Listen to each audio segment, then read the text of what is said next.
नमस्ते दोस्तों, कैसे आप सब लोग। उम्मीद करती हूँ आप लोग बहुत अच्छे होंगे। मेरा मारिया फिर से आप लोगों का अपने YouTube channel India's beauty and culture में बहुत बहुत स्वागत करती हूँ। दोस्तों, आज की वीडियो मैं पाकिस्तानी एक बहन है उनके लिए बना रही हूँ।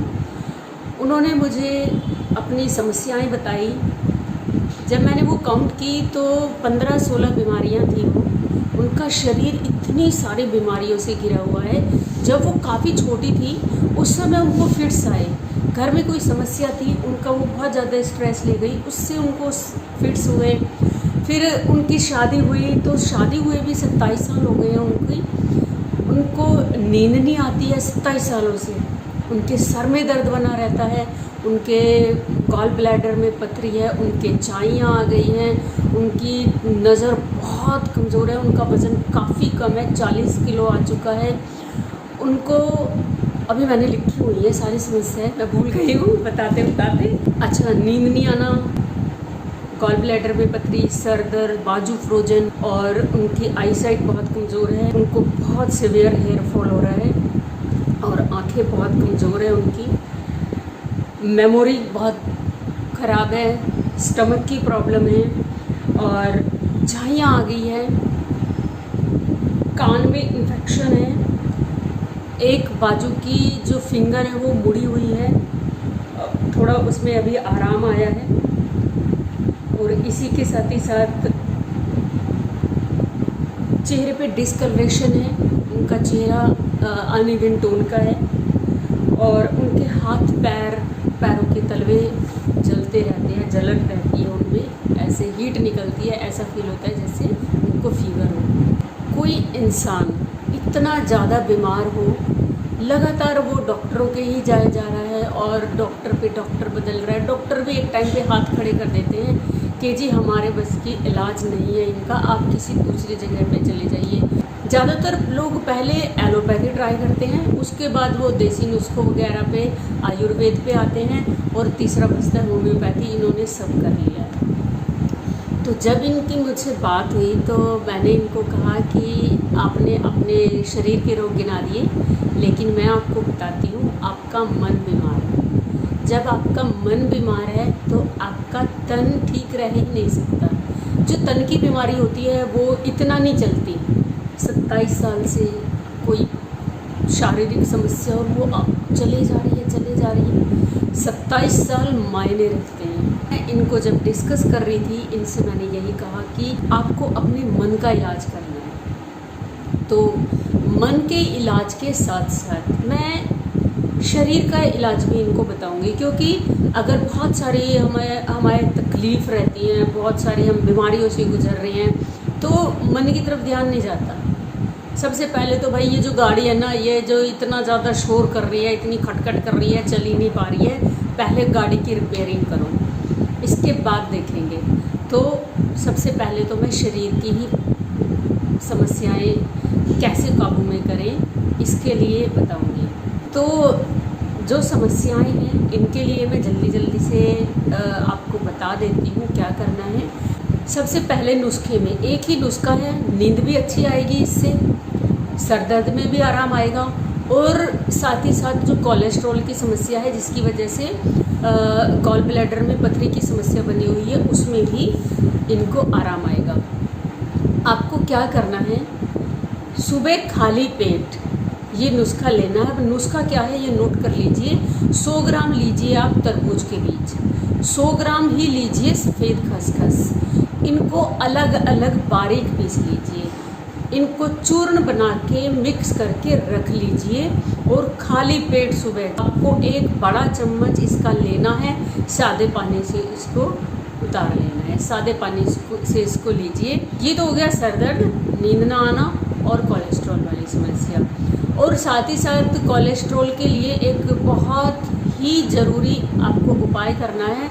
एक बड़ा चम्मच प्याज का रस ले लेना है और आधा चम्मच शहद, उसको मिक्स कर लेना और रोज़ उसको खाना खाने से 1 घंटे पहले आपको ले लेना है। ये जो नुस्खा है इससे भी तीनों चीज़ें कवर हो रही हैं, नींद कम आना, सर दर्द और कोलेस्ट्रॉल। दोनों आपको करने हैं, ये नहीं है कि भाई दोनों में से एक कर ले। आपको तरबूज के बीज खसखस वाला भी करना है और प्याज के रस वाला भी करना है। अब आते हैं दूसरी समस्या पे। फ्रोजन शोल्डर, चेहरे पे डिसकलरेशन और डार्क सर्कल्स, फेड्स, मेमोरी की समस्या, और जो सिवियर हेयर फॉल हो रहा है उसके लिए, और साथ ही साथ हाथ पैरों में जो गर्मी बनी रहती है इसके लिए। आपको रात को सोते समय दूध में हल्दी उबाल लेना। अगर आपको दूध मना किया हुआ है तो आप 1-2 बार उबालना और जितनी मलाई आए उसको अलग हटा लेना। या फिर जो डबल टोन्ड दूध आता है, दिल्ली में हम रहते हैं या इंडिया में डबल टोन्ड दूध होता है जिसकी सारी क्रीम हटाई जा चुकी होती है, तो आपको डबल टोन्ड दूध लेना है, यानी कि मलाई पूरी तरह से निकाल के उस दूध में आपको हल्दी पका लेनी है और देसी खांड यूज़ करनी है। आप अपने डाइट में से शुगर मतलब चीनी निकाल ही दीजिए, या तो आप शक्कर यूज़ कीजिए या देसी खांड यूज़ कीजिए। पता नहीं पाकिस्तान में मिलती है कि नहीं। तो आपको हल्दी वाले दूध के साथ लहसुन की कली लेनी है, 1 या 2। अभी गर्मियाँ हैं, वहाँ भी गर्मी ही होगी, तो अगर बड़ी वाली लहसुन की कली है तो 1 लेना, और अगर छोटी है तो 2 या 3 कलियाँ ले लेना, कलियाँ, और उनको छील के कूट के 1 चम्मच पे ले लेना। बहुत तीखी होती है ये, ऐसा लगता है ज़बान जल गई। इस कूटे हुए लहसुन को लेके जो हल्दी वाला दूध है ऊपर से वो पी लेना। जो ज़बान पे जलन महसूस होगी वो तुरंत से मिट जाएगी। ये सारी समस्याएं आपकी धीरे धीरे आप ये उपाय करना शुरू करेंगे तो पूरी तरह से ठीक हो जाएगी। नंबर 3, कान में जो इन्फेक्शन है आपके, आधा चमचा सरसों का तेल ले लेना, उसमें लहसुन की कली काट काट के, बारीक काट काट के उसके अंदर डाल देना। उसको धीमी आंच पे पकाना। जब लहसुन काला पड़ जाए पूरी तरह से उसके अंदर, तेल के अंदर पकते पकते, तो गैस बंद कर देना। और जब ये थोड़ा ठंडा हो जाए, इस तेल को सुहाता सुहाता गर्म कानों में डालना है। ये हर रोज़ करना है जब तक आपका इन्फेक्शन ठीक नहीं हो जाता। 2-3 दिन में ही आपके इन्फेक्शन में आराम आ जाएगा। क्योंकि आपकी समस्याएं पुरानी हैं तो आपको हफ्ते में 1 बार ये ज़रूर डालना चाहिए। 1 बार बना के रख लो और जब यूज़ करना हो थोड़ा सा निकाला, उसे गर्म किया और फिर कान में टपका लिया और आराम से उस साइड को ऊपर करके लेट गए 15-20 मिनट के लिए। ये कान में इन्फेक्शन के लिए है। और चौथा उपाय, आपको दिन में 5-6 बार नाभि में, नाक के दोनों सुरों में और ये यहाँ पे अपने टॉप ऑफ द हेड पे तेल लगाना है, सरसों का तेल लगाना है। नहाने के जस्ट बाद और सोने से पहले तो ज़रूर ही लगाना है, लेकिन दिन में बार बार आप लगाएं, क्योंकि आपके शरीर में वात बहुत ज़्यादा अनकंट्रोल हो चुका है। इस बात को कंट्रोल करने के लिए ही इतने सारे जतन हो रहे हैं। ये कान में लहसुन और सरसों का तेल डाला जा रहा है, ये रात को लहसुन और हल्दी का दूध पिलाया जा रहा है, प्याज का रस वगैरह। ये सब वात को कंट्रोल करने के लिए ही है, क्योंकि आपके शरीर का वात इतना बढ़ चुका है। आपके शरीर में जो भी समस्याएं हैं वो मेनली वात की वजह से है। उपाय नंबर 5, आप दिन में जब भी फ्री बैठें या लेटें, प्राण मुद्रा जरूर लगाएं। ये छोटी उंगली इसके साथ वाली उंगली अंगूठे से मिलाएं और ये इस तरह से यूं करके बैठें। और बैठना कैसे है, आपकी कमर स्ट्रेट रहे। लेट रहे हैं तब भी स्ट्रेट होनी चाहिए अगर आप लेट के करेंगे, क्योंकि मुझे नहीं लगता आप बैठ पाएंगे इतना ज़्यादा। तो लेटे हैं तभी भी स्ट्रेट लेटना है और बैठे हैं तभी भी आपको स्ट्रेट बैठना है। मतलब कोशिश करना, मैं इतना आपको अभी नहीं कहूँगी ज़बरदस्ती करो अपने शरीर के साथ, बड़ी नाजुक हो चुकी हो तुम। तो ये आपको मुद्रा लगा के रखनी है। इस मुद्रा से आपके शरीर के अंदर जितने विटामिन, प्रोटीन, न्यूट्रिएंट्स की कमी हुई है वो अपने आप बैलेंस होते हैं, क्योंकि ये जो उंगली है वो पृथ्वी से रिलेटेड है। पृथ्वी से ही सारे न्यूट्रिएंट्स निकलते हैं जो हमारे खाने के थ्रू हमारी बॉडी में जाते हैं। तो इससे हमारे हमारे शरीर में एक नई ऊर्जा भरेगी। प्राण मुद्रा कहते हैं इसको। आंखें ठीक होएंगी, शरीर धीरे धीरे धीरे धीरे भरना शुरू हो जाएगा। और जो बीमारियां हैं वो अपने आप, क्योंकि जब सारे nutrients, vitamin, protein, nutrients, micro nutrients, vitamin, इनकी कमी की पूर्ति होगी तो अपने आप शरीर ठीक होना शुरू हो जाएगा। अब आते हैं मन को शांत रखने के बहुत सारे उपाय हैं। जो आपको अच्छा लगता हो उनमें से वो कर लेना। मेरा जो फेवरेट है वो है बुक रीडिंग। कोई भी किताब पढ़ लेना। कई लोगों के अंदर ये होता है कि हमारी इतनी बड़ी उम्र हो गई है, हमें अब धार्मिक किताबें पढ़नी चाहिए। नहीं, छोटे बच्चों की जो किताबें होती हैं ना, कहानियों वाली, उन्हीं में ही रस आता है किसी की। मैं तो छोटे बच्चों की कहानियों वाली किताबें भी पढ़ सकती हूँ, मैं माइथोलॉजी पढ़ सकती हूँ, मैं साइंस फिक्शन पढ़ सकती हूँ, मैं लाइफ स्टोरीज़ पढ़ सकती हूँ, मैं स्पिरिचुअल किताबें पढ़ सकती हूँ। मुझे किताबें पढ़ने का बहुत शौक है।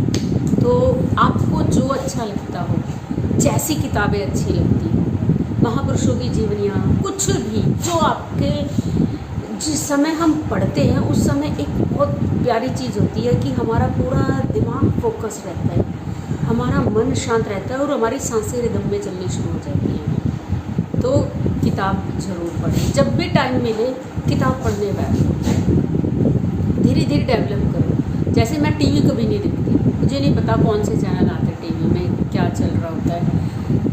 किताबें पढ़ने में मैं अपना टाइम लगाती हूँ। दूसरा, जो भी चीज़ें आपको अपनी ब्रीदिंग पे ले आए, या सिर्फ सिंपली बैठ के जब आप ये प्राण मुद्रा करते हो ना, यहाँ पे फील करो कि सांस ऐसे जा रही है, आ रही है। कई लोग यहाँ पे कंसंट्रेट नहीं कर पाते। पूरी बॉडी फील करो कि हमारी जो बॉडी है वो सांस के साथ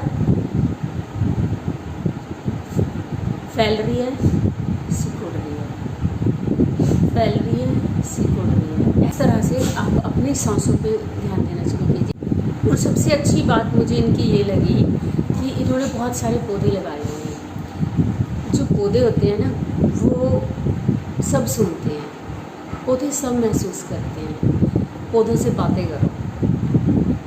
जब आप पौधों से बातें करनी शुरू करोगे ना, तो आपको बहुत हल्कापन फील होएगा। ऐसा लगेगा कि पूरा यूनिवर्स तुमसे कनेक्ट हो गया है। भूल जाओ सारी दुनिया जिस समय तुम पौधों में हो। उनसे बातें करो और प्यारी प्यारी बातें करो। उनको अप्रिशिएट करो कि तुम सुंदर हो, तुम प्यारे हो, तुम कितने अच्छे दिख रहे हो। इस तरह से बहुत कुछ ऐसा है जो मैं इस वीडियो में नहीं बता पाई, क्योंकि वीडियो जब लंबी हो जाती है लोग बोर हो जाते हैं और वो बीच में छोड़ के चले जाते हैं। तो कुछ और चीज़ें होंगी जिनसे हम अपने मन को कैसे खुश रखें, कैसे अपने मन को सुखी और निरोग रखें, इसके लिए मन ही नहीं तन को भी कैसे निरोग और सुखी रखें, इसके लिए मैं और वीडियो बनाऊंगी। आप बने रहना मेरे चैनल पे और मेरी ज़्यादातर वीडियो देखा ही कीजिए। टॉपिक ऊपर कुछ और होता है और अंदर उसमें ना हर वीडियो में कुछ ना कुछ ऐसी चीज़ होती है जो हर इंसान के लिए बहुत उपयोगी होती है। तो मैं सिखाऊंगी खुद को कैसे हील करते हैं। सबसे बड़ा पॉइंट होगा कि शरीर को ओवरऑल कैसे ठीक करना है कि कभी बीमारी ना पड़े। ये तो छुटपुट चीज़ें हो गई कि इस चीज़ का ये उपाय कर लो, उस चीज़ का ये उपाय कर लो, बीमार ही ना पड़े कभी। और दूसरा सबसे बड़ा, सेल्फ लव कैसे डेवलप करें। जो इंसान अपने प्रेम में होगा, अपने प्यार में होगा, वो कभी बीमार पड़ ही नहीं सकता। जब वो खुद प्यार होगा, वो प्यार ही रेडिएट करेगा, वो वापस लौट के उसके पास आएगा। तो वो एक लव बीइंग होगा। जैसे डिवाइन बीइंग होते हैं, वो लव बीइंग है। तो ऐसे कैसे बनना है कि हम हर तरफ से प्यार पाएँ, ये सब मैं आपको अपनी वीडियोज़ में सिखाऊंगी। आप लोग वीडियो में बने रहना। अब लेती हूँ मैं आप लोगों से इजाज़त। मिलती हूँ नेक्स्ट वीडियो में किसी नए टॉपिक के साथ। तब तक आप मस्त रहें, स्वस्थ रहें और खुश रहें। बाय।